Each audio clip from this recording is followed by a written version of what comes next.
Palabras al presidente ingeniero Joaquín González y al viceministro de Ganadería, el doctor Marcelo Andrés González Ferreira. Antes de dar inicio a nuestra primera disertación, quiero, ya que el Sheraton va a ser nuestra casa durante estos 2 días, darle algunas indicaciones para que todo se desarrolle sin menores inconvenientes. El programa, todos tienen en sus identificaciones, está el programa atrás, con los horarios donde muestran todos los disertantes que van a hablar. Vamos a tener 2 coffee breaks, uno durante la mañana y otro durante la tarde. La mesa coordinadora va a estar a cargo del doctor Hugo Frutos y un miembro del directorio. La metodología del evento es: el disertante va a hablar aproximadamente 50 a 60 minutos y las preguntas vamos a hacerlas con los papelitos que creo que en los maletines tienen, y un miembro del staff va a ir pasando a buscar. Por favor, silenciar los celulares. Está prohibido fumar. Y el estacionamiento, tenemos un convenio con el Paseo de la Galería para que puedan estacionar ahí. Ahora que todos ya tienen sus credenciales, pueden presentar eso durante la tarde y durante el día de mañana para estacionar sin problemas ahí. También vamos a tener disponible descuentos promocionales en esos 2 restaurantes para que puedan ir a almorzar sin problema. También con sus credenciales tienen que mostrar. En todo momento es importante el uso de sus credenciales. Van a ir escaneándole ahí la gente de Intra para controlar los accesos. En este mapita podemos ver los accesos principales al salón. Tenemos al fondo también 2 accesos donde están los stands de todos nuestros auspiciantes. Los coffee breaks, las mesas, vamos a tener de este lado 2 y una allá atrás también. Las salidas y salidas de emergencia se encuentran de este lado. El material digital de todo el congreso lo tienen en un pendrive que se lo colocó en el collarcito de los credenciales. También tienen la hoja de evaluación que están dentro del maletín, que es muy importante para nosotros para ir mejorando año a año. También una boletita que pueden completar para nuestra base de datos. El certificado va a ser contra. A la hora de retirar el certificado tienen que presentar la hoja de evaluación y ahí les damos el respectivo certificado. Vamos a tener una cena de clausura el día de mañana, terminando el evento. Y quiero comentarles un poco acerca de las actividades que vamos a tener ya para el año que viene. El tema principal va a ser cría y mejoramiento genético. En abril vamos a tener un curso de indicadores productivos. En el mes de mayo, nuestra feria de invernada. El curso de cría y mejoramiento genético vamos a tenerlo el mes de junio. La charla Expo, que hacemos todos los primeros lunes de la Expo, vamos a tenerla en la Expo Nacional de julio. El curso de gerenciamiento avanzado con la gente del CREA, vamos a tenerla en agosto.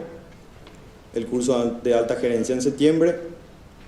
Y nuestro congreso el año que viene, el 5 y 6 de noviembre, del tema cría y mejoramiento genético. Bueno, voy a presentar al siguiente disertante, que es el ingeniero Marcelo de León. Él va a estar hablando sobre el uso de ensilajes en sistemas productivos de recría y engorde. El ingeniero Marcelo de León es egresado en la Facultad de Ciencias Agropecuarias de la Universidad de Córdoba. Él es máster en producción animal por la Universidad Nacional de Mar del Plata. Es técnico investigador del Instituto Nacional de Tecnología Agropecuaria del INTA Manfredi en Córdoba. Es director de la carrera de posgrado en especialización en alimentación de bovinos y profesor asociado de nutrición de la Facultad de Ciencias Agropecuarias de la Universidad Nacional de Córdoba. Por favor, recibámosle con un caluroso aplauso a nuestro próximo disertante. Muchas gracias.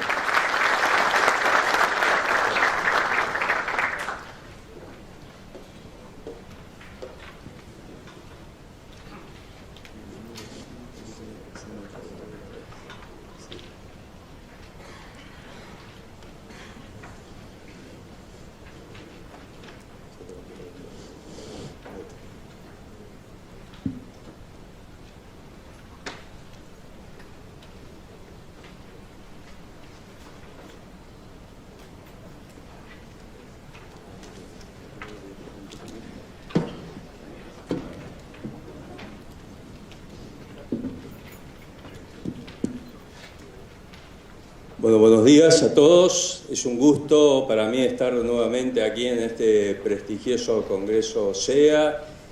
Agradecido por la invitación, por la atención que hemos recibido desde que hemos llegado con el resto de los disertantes.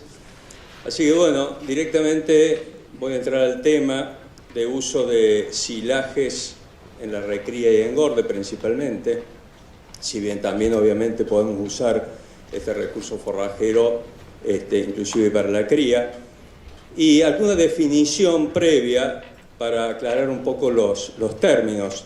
Llamamos ensilaje, quizá como estaba en el título original, al proceso a través del cual se confecciona y se logra el producto final, que es el silaje.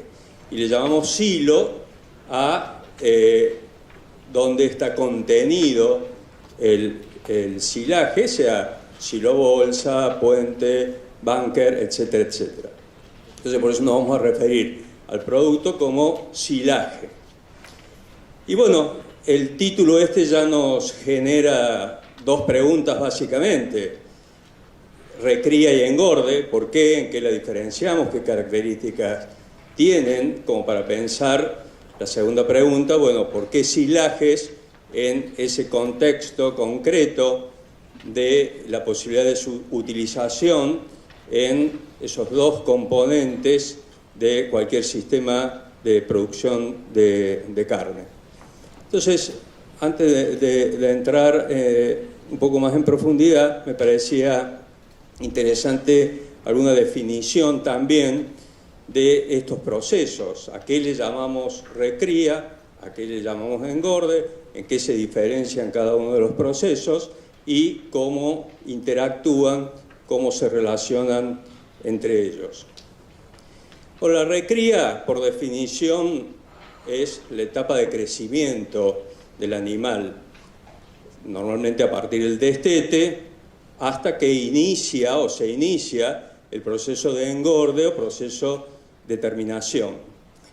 Ese proceso requiere de una determinada ganancia de peso de los animales para, básicamente, el desarrollo óseo, esqueleto, y el desarrollo muscular. Esta definición es importante porque después va a estar asociada a, bueno, qué ganancia de peso esperamos para que este proceso sea adecuado y cómo se diferencian estas ganancias de peso, esta performance, objetivo, de otro tipo de performance que pueden estar eventualmente por arriba o por debajo del óptimo para el crecimiento, para una recría adecuada. Y el engorde es el proceso básicamente para deposición de grasa, para la terminación. Básicamente estamos planteando la grasa subcutánea y la grasa intramuscular que termina dando el veteado o el marmolado. Hay deposición de grasa previa, pero en otras partes del animal. Entonces, la etapa de engorde básicamente es deposición de grasa en estos dos componentes principales, que es lo que decimos que le da la terminación al animal y que se relaciona o se corresponde, así como hablábamos de ganancias de peso para la recría, a normalmente mayores ganancias de peso que las que pretendemos en la recría para que ese proceso sea efectivo, sea rápido y podamos tener, digamos, la terminación del animal. Evidentemente estos dos procesos a su vez están relacionados o interrelacionados. Uno afecta al otro. Según cuál sea la recría, puede ser distinto el resultado también en el proceso del engorde. Y eso está motivado, como estamos hablando de ganancias de peso, de respuesta animal, está básicamente determinado por los planos nutricionales o los niveles nutricionales que nos aseguren esas diferentes ganancias de peso. Entonces, esto es lo clásico, pero vamos a ver una serie de alternativas de combinación de estos procesos que nos va a dar el resultado final. Entonces, lo primero que tenemos que tener en cuenta sería lo que llamamos una curva normal de crecimiento de un animal, desde su destete hasta su peso adulto. Esas curvas de crecimiento, acá tenemos representadas 3, que se diferencian solamente por el nivel de peso adulto, o sea, que va a estar relacionado al frame o el tamaño del animal, motivado obviamente por la genética. Entonces, esto es lo normal, y esto es lo que llevaría a que si no hacemos ninguna alimentación en particular, los animales naturalmente se van a terminar y se van a engordar a un peso adulto de 3 o 4 años de duración, porque ha seguido esta curva normal de crecimiento. Entonces nosotros lo que hacemos en nuestro proceso de producción es alterar esta curva normal de crecimiento a través de nuestra intervención, básicamente con la alimentación. ¿Por qué? Porque esto, si lo vemos, la relación edad-peso, termina siendo simplemente la ganancia de peso por animal y por día. Entonces, para empezar a dar algunos ejemplos.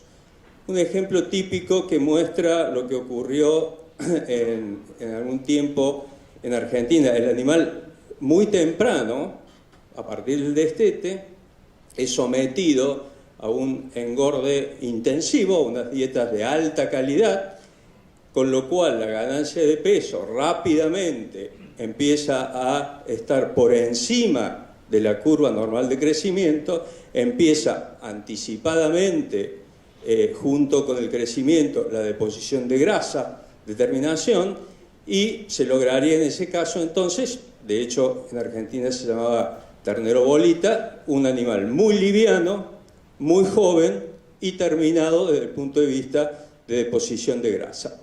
Quiere decir que lo que ocurrió, o lo que ocurre en estos casos, es que esa curva normal de crecimiento se ve alterada hacia una mayor ganancia de peso desde una edad muy temprana.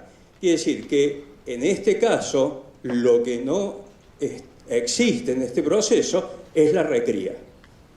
No existe el proceso de recría normal de aumentos de peso compatibles con el crecimiento solamente del animal. Si vemos otro ejemplo, este mismo animal, si transita por un proceso de recría previo, en este caso supongamos hasta el año de edad, o sea, una recría de 6 meses a partir del destete, y recién ahí comienza un proceso de engorde con una alimentación que los aumentos de peso son mayores a la curva normal de crecimiento, tendríamos la terminación a otra edad y a otro peso. La otra alternativa que suele ocurrir y solemos ver es cuando, y ahí sobre la curva de crecimiento azul o intermedia, de frame intermedio, es cuando en realidad el animal no sigue su curva normal de crecimiento porque tiene una restricción y va por debajo de su curva normal de crecimiento. Quiere decir que es una restricción alimentaria, es una restricción que muchas veces coincide con épocas de falta de oferta forrajera, ya sea en cantidad y calidad. Las ganancias de peso normalmente son bajas, no quiere decir que el animal no crezca, no gane peso, pero son ganancias de peso limitadas, quizá un promedio de 200 gramos, en relación a la ganancia de peso promedio que definimos para una buena recría, que son entre 600 y 700 gramos por animal y por día. Pero este animal luego se puede someter a una buena alimentación y podríamos lograr, digamos, la terminación de este animal, por supuesto, a mayor tiempo o mayor edad y mayor peso.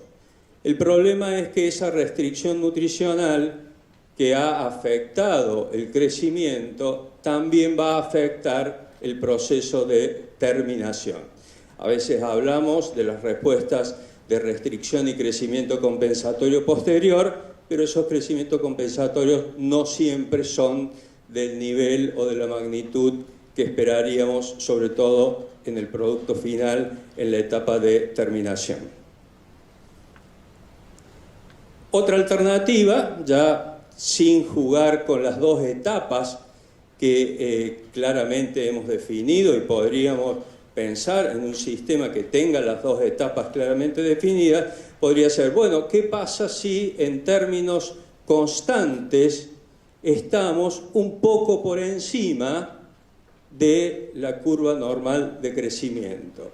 Que sería lo que está marcado en esa otra línea azul. Quiere decir que desde el destete el animal no tiene necesariamente una etapa de recría solamente de crecimiento, puede estar por encima y tampoco está en un nivel o plano nutricional de engordo o terminación que lo estaríamos definiendo en más de 1 kilo de ganancia de peso por animal por día. Entonces, ¿qué pasaría si vamos con un plano de una ganancia de peso promedio de 800 gramos, 850? Bueno, ocurriría esto que está marcado en la curva azul. Estaríamos en un proceso de crecimiento y lentamente de terminación, o sea, por estar yendo por encima de la curva normal, y podríamos terminar entonces en términos relativos con un animal de 18 meses de edad a un peso cercano a los 400 kilos, por dar un ejemplo, para el frame intermedio que está en la curva azul.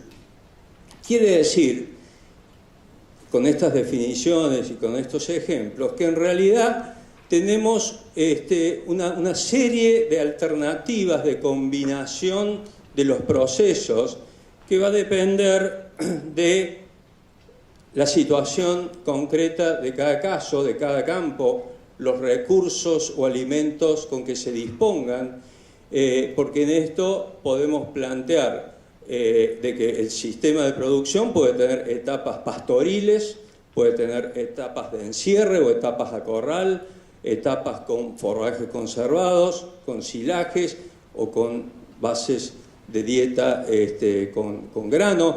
Entonces tenemos un sinnúmero de alternativas, acá hay algunas mencionadas, que lo que van a definir es el modelo de producción en cuanto a tipo de alimentación, tiempo de terminación, peso de terminación y obviamente los costos y el resultado económico para cada caso.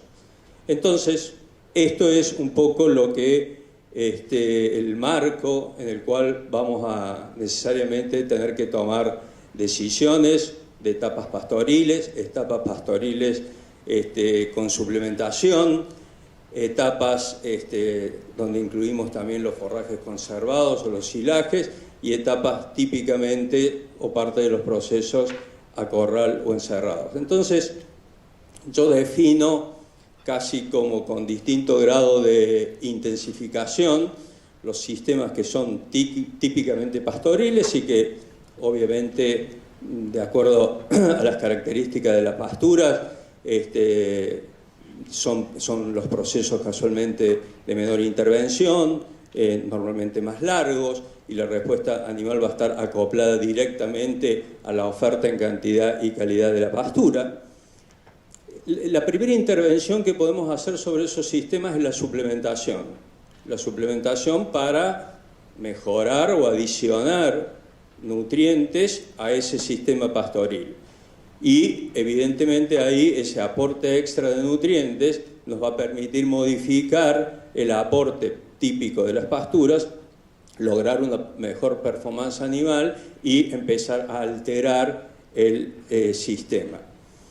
A esta misma situación podemos pensar que le agregamos un componente estratégico más, que son los forrajes conservados, principalmente los silajes, que nos ayudan a sumar al sistema cantidad y calidad de recursos forrajeros para lograr una alteración más a esa base original de las pasturas. Y por último, el corral, como estrategia en la cual en realidad definimos la dieta según el objetivo.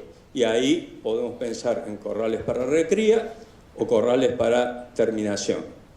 Quiere decir que En realidad el corral es la forma donde nosotros tenemos más alternativas de definir, manipular y dar de comer para obtener la respuesta productiva objetivo de la parte del sistema. Entonces vemos que en las formas también tenemos una serie de herramientas y dentro de esas herramientas entonces yo me voy a referir principalmente a los forrajes conservados, que lo que logran es una transferencia en primera instancia de forraje de las épocas de producción a las épocas donde hay déficit forrajero, motivado muchas veces por la producción típica de pastura, que tiene algún grado de concentración en algunos momentos de mayor producción y otros momentos de menor producción. Entonces, lo primero, la conservación, el forraje conservado o el silaje, es la transferencia de forraje para contar con alimento en momentos donde no tenemos la disponibilidad de la producción proveniente de las pasturas. Entonces, bueno, esto nos va a ayudar sin duda a la utilización de las pasturas como efecto indirecto, porque si yo necesito normalmente altas cargas para la utilización de la pastura, pero tengo una limitante o condicionante en una parte del año, el hecho de contar con silaje para esa época del año me permite asegurar la alimentación en esa época y tener la carga y tener, digamos, las condiciones adecuadas para hacer una mejora en la utilización de la pastura. Y esto es un efecto muy importante, como un efecto, digamos, que suma al efecto propio del silaje y de su utilización. En los sistemas de producción en Argentina vemos que normalmente hay dificultad para hacer un buen uso de las pasturas en el momento de máximo crecimiento, porque son pasturas que crecen muy rápido, que hay que consumirlas bien, y si no tenemos la carga proveniente de épocas de escasez, esa carga adecuada, tenemos problemas para la utilización de la pastura. Bueno, este es un caso donde realmente la alimentación está basada en silajes en una época y en pasturas en otra época, pero con la condición, tanto en el animal como en la carga animal, propicia y adecuada para una buena utilización de las pasturas. Esto nos llevaría, y es también un ejemplo de algunos casos que se han ido modificando, donde tenemos cierta participación de las pasturas, podemos tener una dinámica casi permanente de participación de los distintos recursos. Fíjense en este gráfico, es una pastura que aporta en la primavera y verano la mayor proporción de la dieta, pero que tiene una parte de suplementación. Entonces podemos manejar la alta utilización de la pastura y con pequeños niveles de suplementación asegurar la performance animal que necesitamos para nuestro sistema de producción. Y otras épocas donde la pastura, por su crecimiento, participa en menor cantidad y participan, digamos, otros forrajes o suplementos en una mayor proporción. Entonces, este es un caso en Argentina donde a través de este estratégico uso de los suplementos y los silajes permitió pasar de 300 a 400 kilos de carne por hectárea a 1.200 kilos de carne por hectárea como potencialidad. Entonces, bueno, ya entrando en el tema particular de los silajes, habíamos ya planteado la pregunta, bueno, ¿y por qué silajes? Y alguna pregunta más que nos hacemos o nos hacen frecuentemente, bueno, maíz o sorgo, obviamente son los dos cultivos que principalmente se usan para la confección de silajes. Acá tenemos una foto donde que si tuviésemos que responder en función de esta imagen sería difícil optar por uno o por otro. En realidad, en muchos ambientes, y ahí viene la primer condicionante, el ambiente será el que, por por un lado, me podrá definir si es un ambiente adecuado para maíz, con buenos rendimientos y con buena composición, o serán ambientes más propicios para sorgo, y cuál es el resultado que podemos obtener con uno o con otro.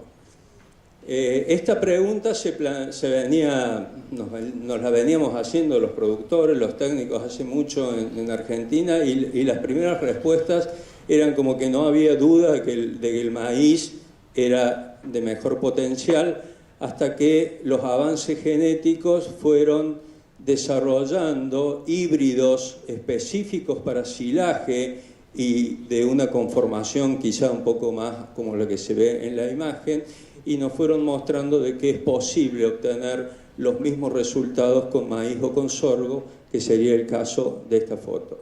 Y los mismos resultados empiezan por el rendimiento, cuál es la capacidad de rendimiento en kilos de materia seca por hectárea, donde los sorgos, sobre todo en algunos tipos, tienen alta capacidad de rendimiento y mayores en muchos casos que el maíz.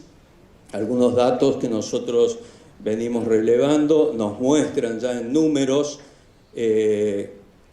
donde los sorgos, esto es en el caso del centro de Argentina y parte del norte de Argentina, más cerca de Paraguay, inclusive algunos datos de Formosa, acá cerca, de 15, 16 mil kilos de materia seca por hectárea promedio de muchos años, superiores a maíz. ¿Por qué? Porque no son ambientes óptimos o ideales para el cultivo de maíz.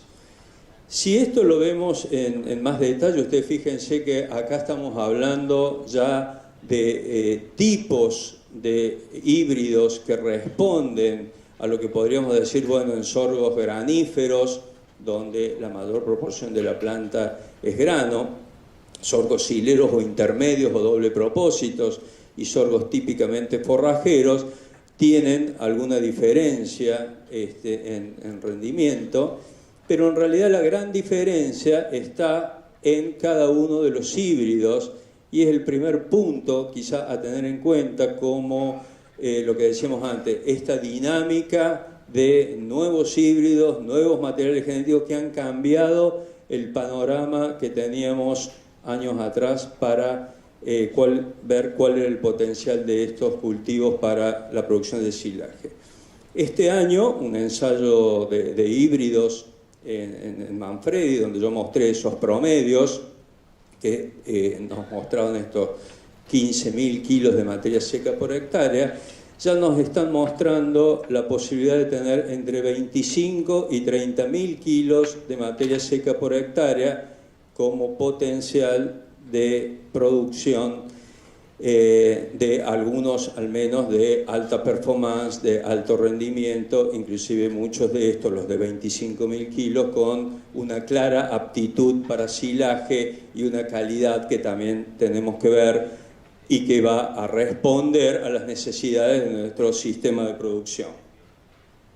Entonces, esto lo primero que nos marca es una alta capacidad de producción, y eso es lo primero que nos va a impactar en nuestro sistema de producción, porque tenemos la posibilidad de tener gran cantidad de forraje, por lo tanto alimentar gran cantidad de animales, tener alta productividad por hectárea, y el rendimiento además baja el costo por kilo producido. A mayor rendimiento, menor costo por kilo de alimento producido. Todo esto va a repercutir en el resultado no solamente productivo, sino en el resultado económico. El segundo punto que tenemos que ver es la calidad. La composición, obviamente, es un forraje donde tenemos grano como parte del material cosechado o ensilado, y tenemos la planta. La planta puede participar en mayor o menor grado, por lo tanto el porcentaje de grano también varía, y eso es lo que de alguna manera nos define por lo menos uno de los parámetros principales de calidad que vamos a usar para hacer cualquier predicción y cualquier definición de respuesta animal, que es la digestibilidad. Esos mismos grupos que vimos recién, si los llevamos al plano de parámetros de calidad, vemos que claramente se diferencian desde altas calidades potenciales de híbridos graníferos, porque tienen alta proporción de grano, de 69% de digestibilidad y casi una caída de 3 puntos de digestibilidad a los doble propósito, a los sileros o intermedios y a los forrajeros como los de menor calidad. Y esto es lo que vamos a tener para conformar en cualquier caso una dieta adecuada para la respuesta animal que necesitemos, ya sea para recría o para terminación. Entonces, así definimos el uso de los silajes en términos generales, además del concepto de transferencia de forraje y de nuestra cadena forrajera, en los usos posibles ya en el contexto de nuestro o de cada uno de los sistemas de producción. Como único alimento, perfectamente factible, tenemos fibra, tenemos grano, y lo único que no vamos a tener como limitante nutricional es proteína, porque todos los silajes son deficitarios en proteína, por lo tanto, usado solamente el silaje como componente de la dieta, vamos a necesitar la adición siempre del componente proteico que es deficitario. ¿Y cuál sería la respuesta o el sistema al cual, digamos, vamos a aplicar el uso del silaje como único alimento? Según la calidad que tenga, va a ser la respuesta animal. Calidades intermedias, de las que yo mostré recién, calidades intermedias, entre 63 y 66% de digestibilidad, son calidades absolutamente compatibles con cualquier proceso de recría porque permiten ganancias de peso adecuadas a la recría que habíamos definido anteriormente. Por el contrario, si tenemos mayores calidades, como sería el tema de los graníferos o el tema de maíz, o sea, un silaje de alta calidad, ya con 69-70% de digestibilidad, tenemos la posibilidad de respuestas animales bastante más altas, por lo menos 1 kilo de ganancia de peso, por lo cual podríamos estar pensando ya en una etapa de terminación.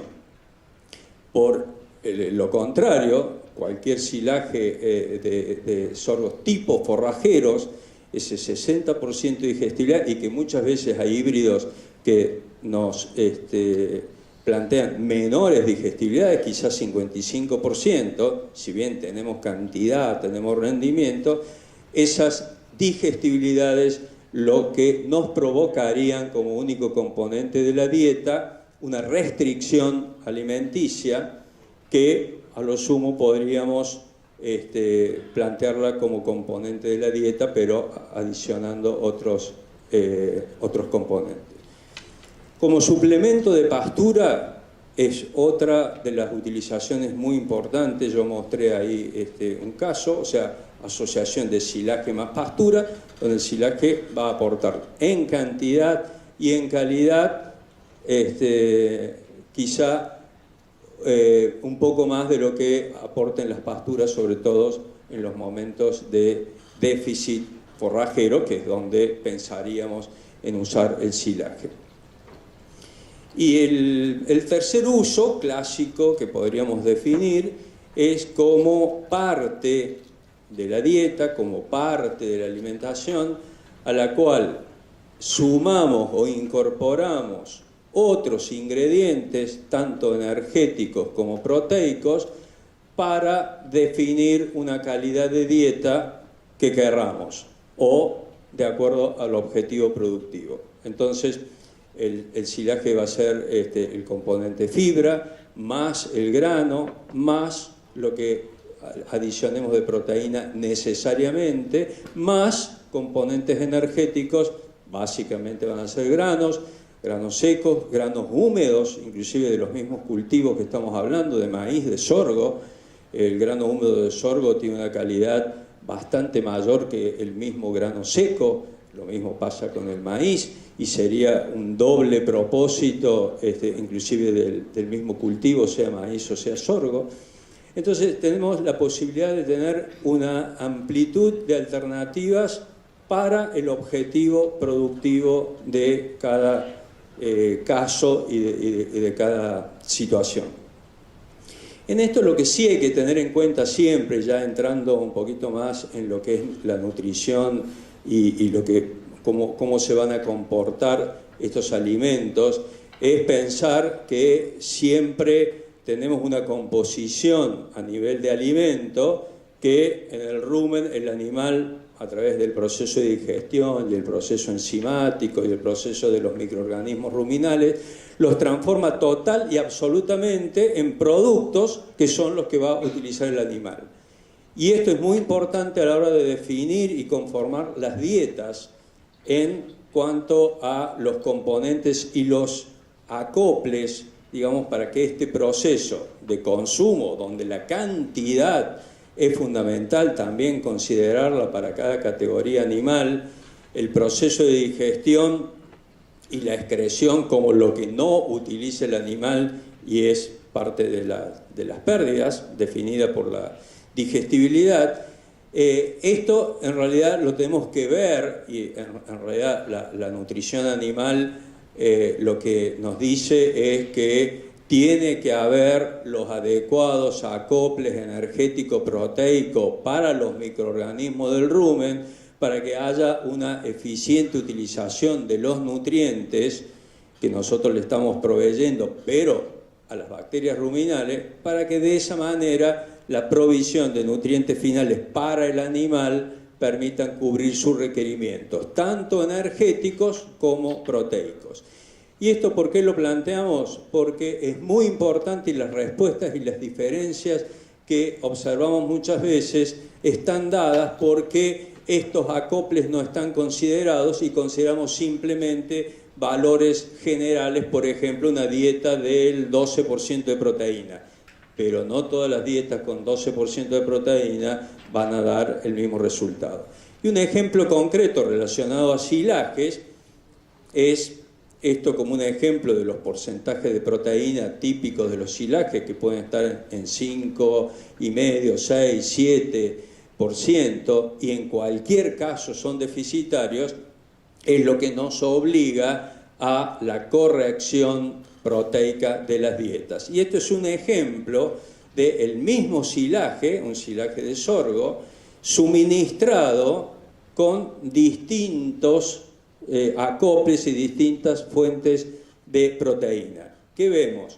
El primer resultado con esa ganancia de peso de 206 gramos es si ese silaje lo suministramos sin el aporte extra de proteína.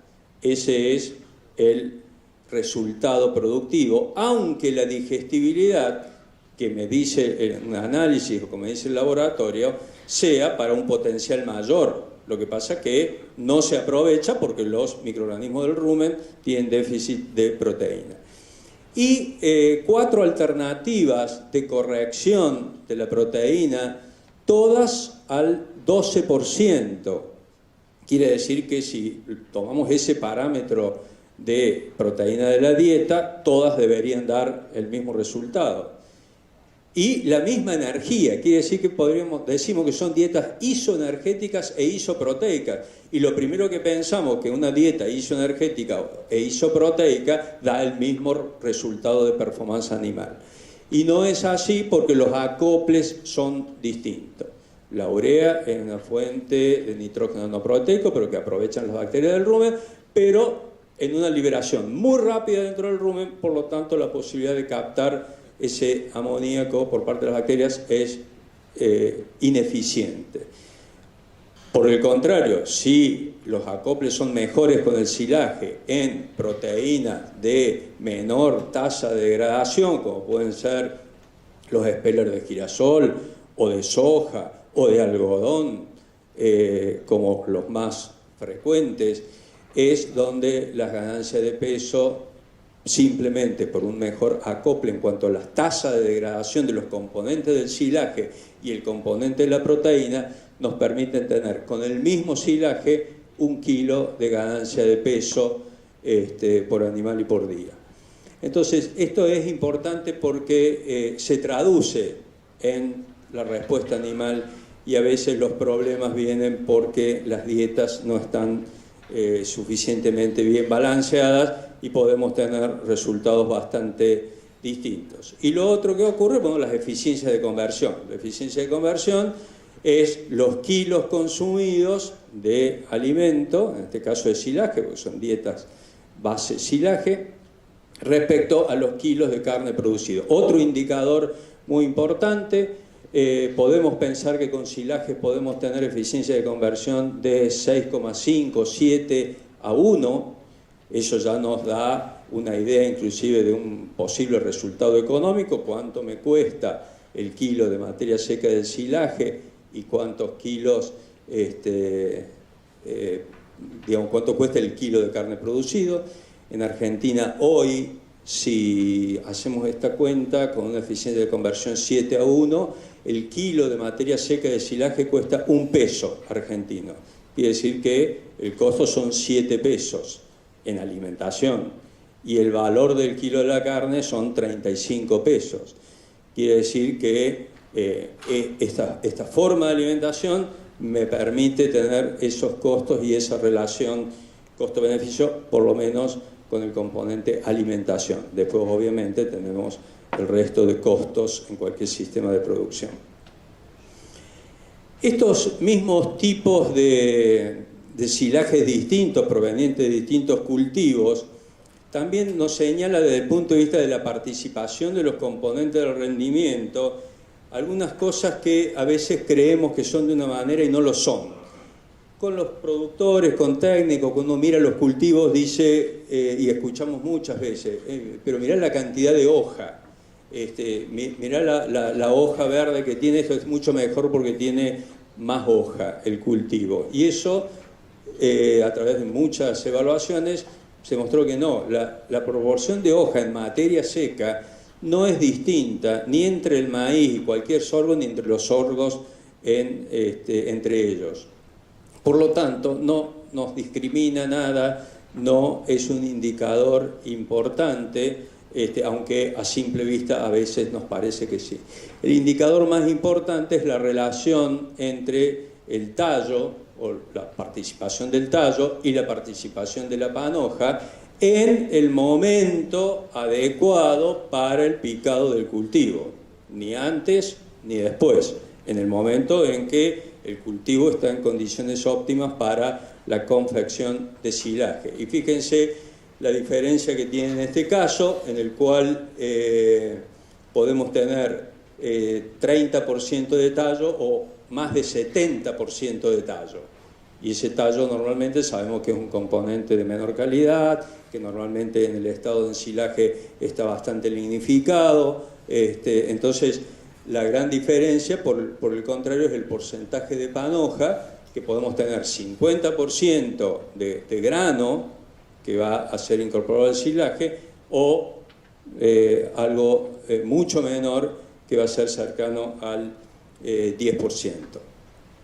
Los grados Brix también pueden tener, que es el nivel de azucarado que tenga el tallo, pero no es un componente tampoco importante que defina la calidad del silaje. Entonces, ni las hojas ni el tallo azucarado son variables que definen la calidad. La calidad está definida claramente por esta relación entre grano y tallo, y que terminan definiendo estos niveles de performance animal promedio de una serie de híbridos, donde claramente vemos potencialidades de más de 800 gramos de ganancia de peso. Si tomo híbridos particulares dentro de este grupo, estoy en 1 kilo o un poco menos, los doble propósito un poco menos, decíamos, muy buenos para recrías, para una muy buena recría. Los hileros un poco por debajo en promedio, porque acá hay una cuestión que tiene que ver con decir, bueno, ¿y cuál es el silero? ¿A cuál le llamo silero? Y nosotros hemos seguido un criterio que cuáles son los híbridos a los cuales las empresas le llaman sileros. Y no siempre las empresas le llaman silero a uno que realmente tenga aptitud silera. A veces ponen muchos híbridos forrajeros con una terminología de sileros, y eso entonces obviamente va a disminuir esta calidad promedio. ¿Cómo entonces se termina conjugando estas calidades posibles, potenciales, con la respuesta animal? Bueno, esto si tomamos un novillo de 250 kilos para estandarizar el animal, las distintas calidades que tenemos señaladas ahí, de silajes entre 50 y 70% de digestibilidad, nos permitirían, a la izquierda está el nivel de consumo, que cambia con la digestibilidad.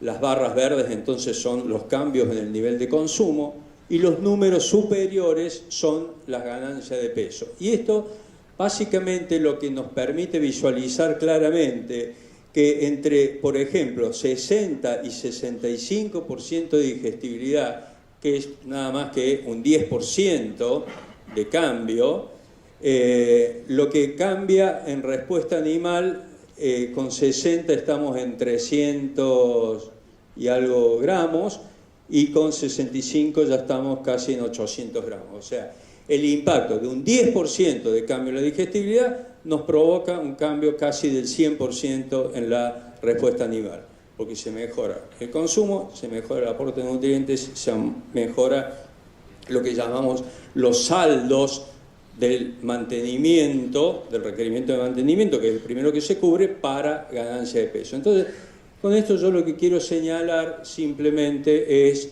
que es un punto a prestarle mucha atención, la calidad de los silajes. Tenemos una gran dispersión en calidades medidas normalmente en distintos casos, y es un punto entonces, junto con el balance de la dieta, fundamental para definir la respuesta animal, ya sea para recría o para cualquier proceso de terminación. Obviamente las categorías animales también tienen diferencias en la potencialidad de ganancia de peso. Los animales en procesos de recría, en un rango de peso vivo de 150 a 300 kilos de peso vivo, tienen menor potencialidad de ganancia de peso que novillos o animales más grandes, donde la potencialidad es mayor. ¿Por qué? Porque tienen más capacidad de deposición de grasa en un esqueleto y una estructura muscular que ya está formada, y que lo único que hay que hacer es darle la energía necesaria y suficiente para que se produzca esa deposición de grasa.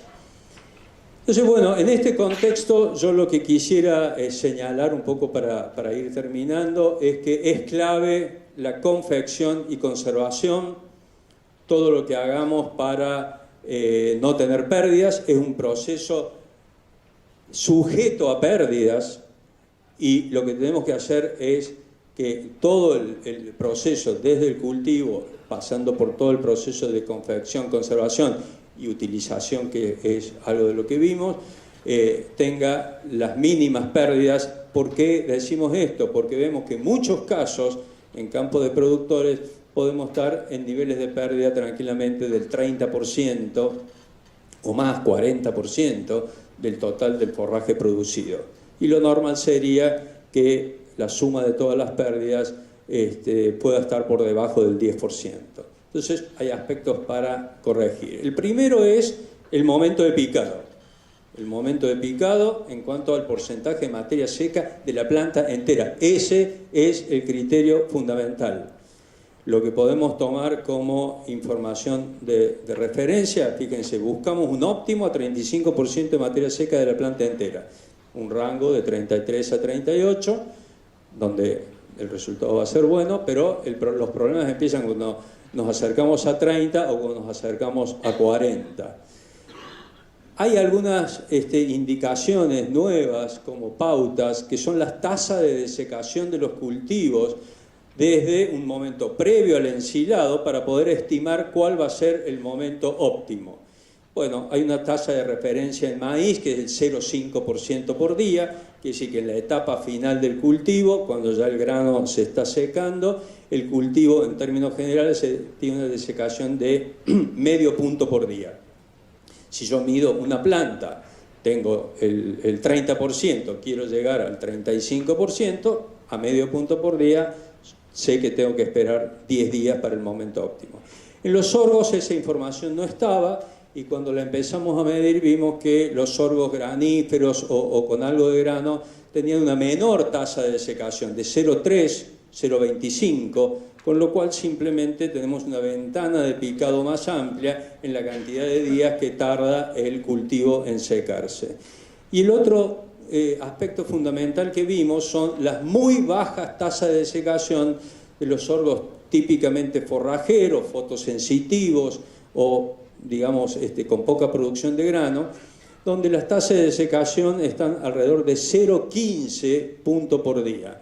Quiere decir que tenemos que esperar mucho tiempo, tenemos que un periodo muy largo para llegar a la materia seca adecuada. Y si no esperamos y queremos picar antes, lo que vamos a hacer realmente es un desastre, porque son cultivos que tienen mucha agua, mucho porcentaje de agua y de humedad, que es imposible después lograr buenos procesos de ensilaje, buenos procesos de fermentación.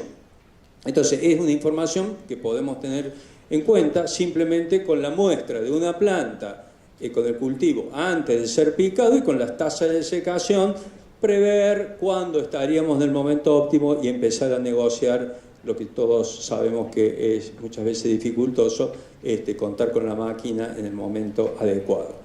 Pero hay otra cosa que para optimizar la materia seca de picado que tenemos que conocer, que es qué humedad tiene el cultivo cuando estamos picando, cuando está la máquina y cuando vamos a confeccionar el silaje.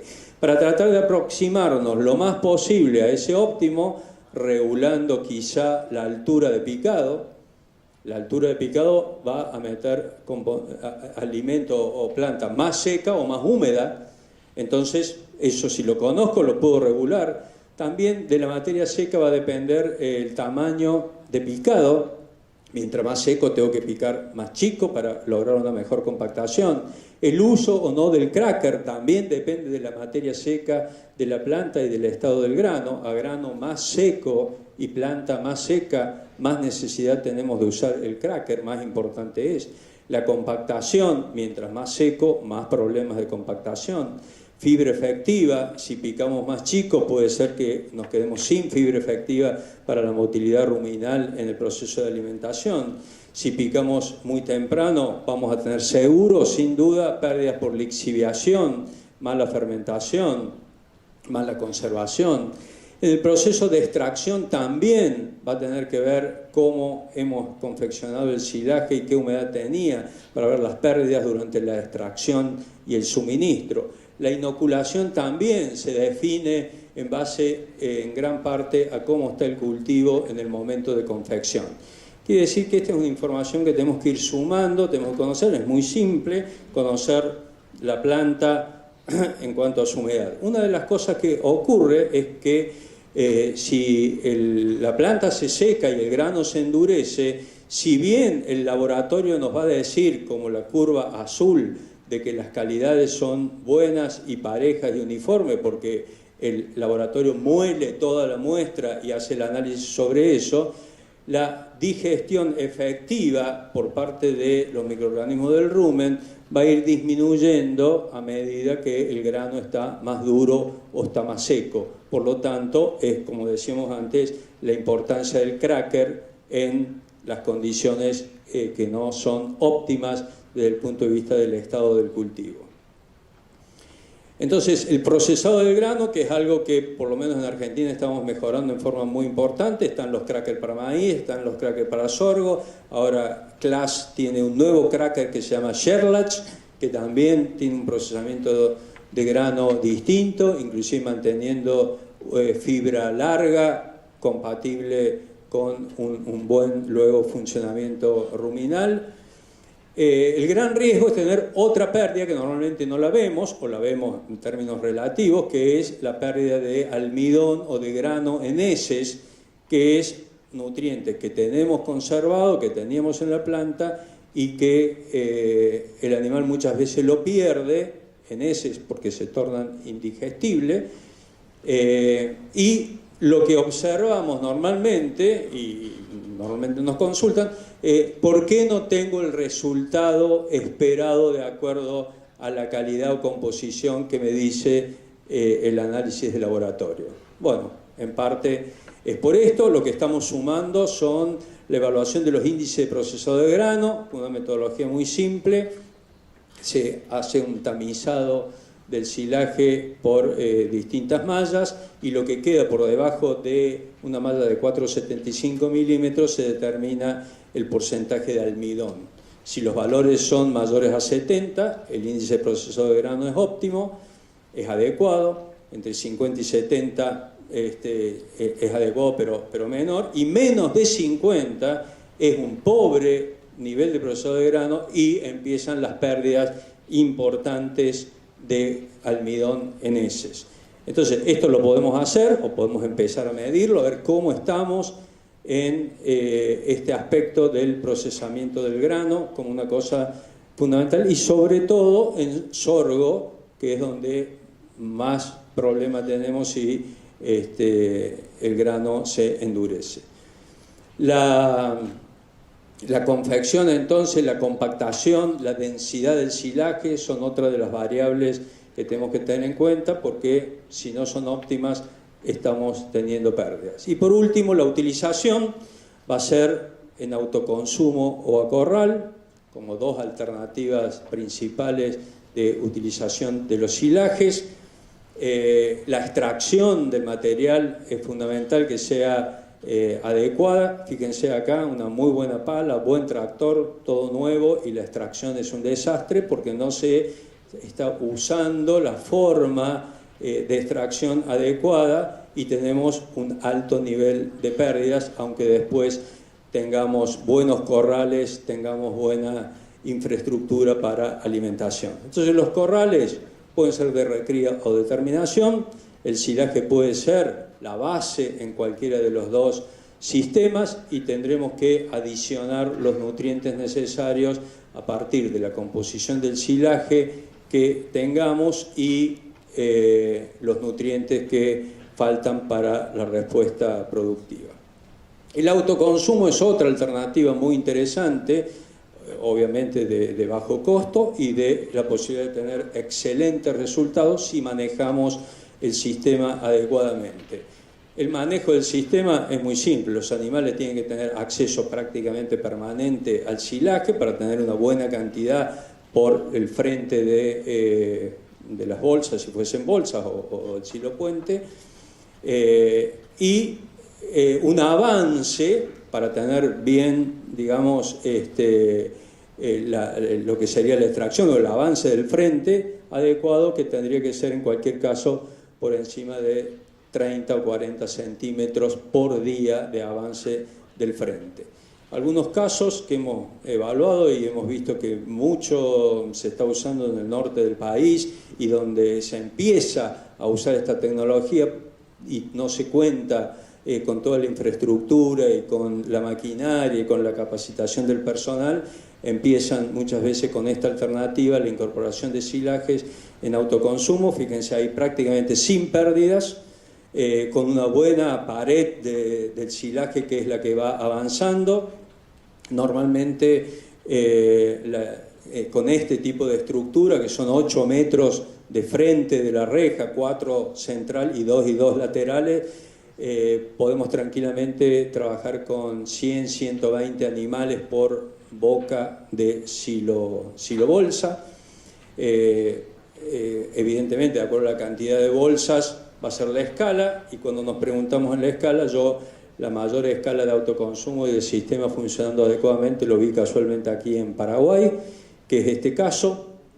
Este caso cuenta con un callejón central, 6 corrales o ensenadas de cada lado, a su vez cada ensenada dividida en 2, quiere decir que tiene 24 accesos a bocas de silaje. Si estamos hablando de 100 animales por boca, estamos hablando de la posibilidad de tener una recría adecuada de 2.400 novillos, como es en este caso, y a la izquierda son corrales de terminación con comederos donde se adiciona la dieta para terminación, y la fibra es en autoconsumo de silajes. Ahí están señaladas con un círculo los dos lugares para la suplementación proteica, donde las tropas salen en un momento rotativamente para comer el suplemento proteico. Ahí se ve un poco más el detalle de la infraestructura simple, el consumo de los animales de nuevo adecuado, sin pérdidas, un buen frente de avance. Estos son los animales, estas son las aguadas entre cada uno de los lotes, de las ensenadas o lotes de los animales. Estos son los lugares donde van los animales al suplemento proteico, que puede ser en la misma ensenada, en algún comedero o línea de comedero de lona o de tacho como en este caso, o van a un lugar a consumir el suplemento y vuelven a el autoconsumo. El autoconsumo fue bastante criticado cuando empezó en Argentina, porque se decía que los animales no comen todos iguales, que son muy desparejos, ¿cómo hacemos para controlar el consumo? Entonces nosotros empezamos a medir lo que es el coeficiente de variación. ¿Cuál es la variación de ganancia de peso individual de un lote de animales para compararlo con otras alternativas? Y lo que vimos es, en autoconsumos, en este caso era la proteína con un pastoreo horario de pastura, 4 horas de pastura y después volvían al autoconsumo, nos dio un coeficiente de variación de 15%, que es un coeficiente de variación exactamente igual al que se logra dando de comer el mismo alimento en los corrales. Cuando el suplemento proteico se daba en comederos, los coeficientes de variación aumentaron un poco, pero no por el consumo del silaje, por el consumo del suplemento proteico. El consumo del suplemento proteico, si no es parejo, si la infraestructura no le permite comer a todos los animales la cantidad necesaria, que es una cantidad restringida, estamos hablando normalmente en una recría de 500 gramos, 700 gramos por animal y por día del concentrado proteico, puede subir un poco el coeficiente de variación, pero no por el autoconsumo del silaje. Entonces es una medida interesante que podemos tomar cada uno en su caso.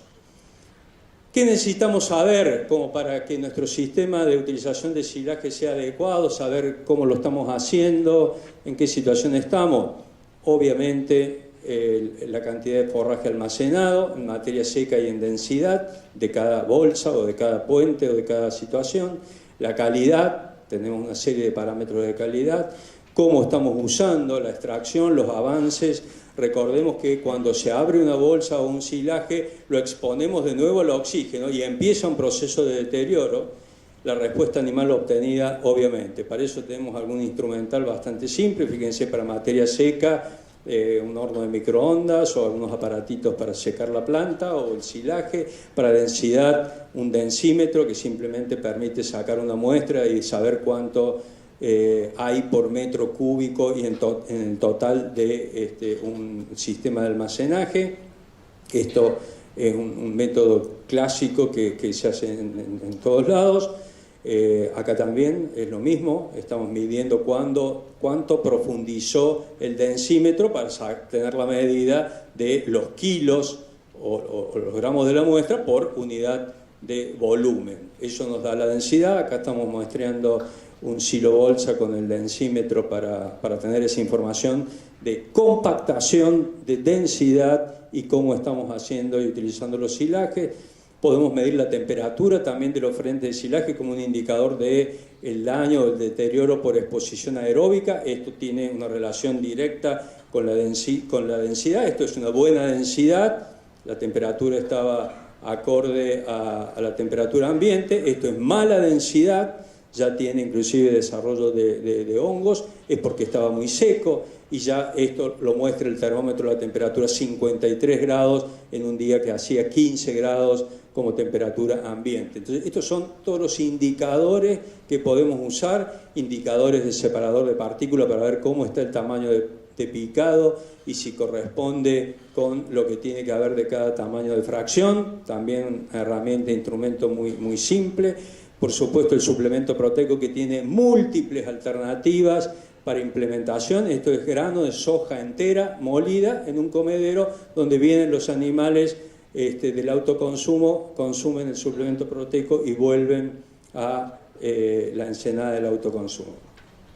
Por último, un ejemplo de muy buen funcionamiento: la misma bolsa, o en el mismo sistema, la recría entra y se alimenta de parte de los frentes de las bolsas, que es decir que la dieta es el silaje más el complemento proteico. Esta es la tropa de inicio, las tropas claramente de recría, y en otra fracción o parte de la bolsa o en otras bolsas la etapa de terminación. ¿Cuál es la diferencia? El silaje es el mismo, el autoconsumo es el mismo, la dieta complementaria es acorde a la ganancia de peso de los animales de terminación.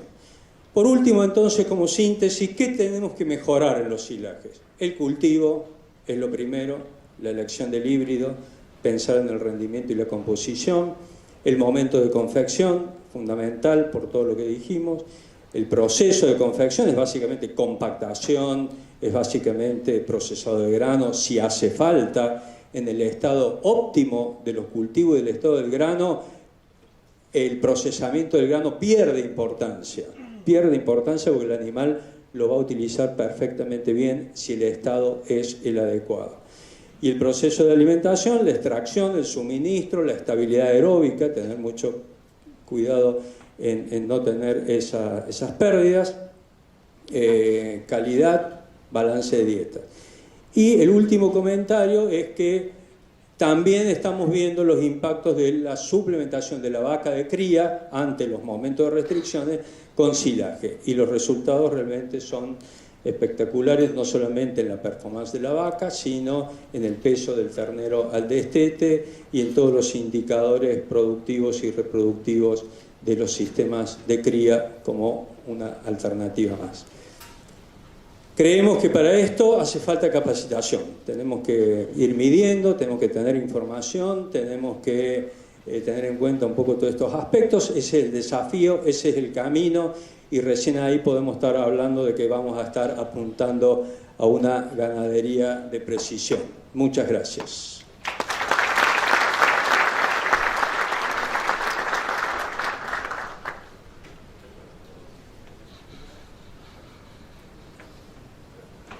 Muchísimas gracias, ingeniero Marcelo.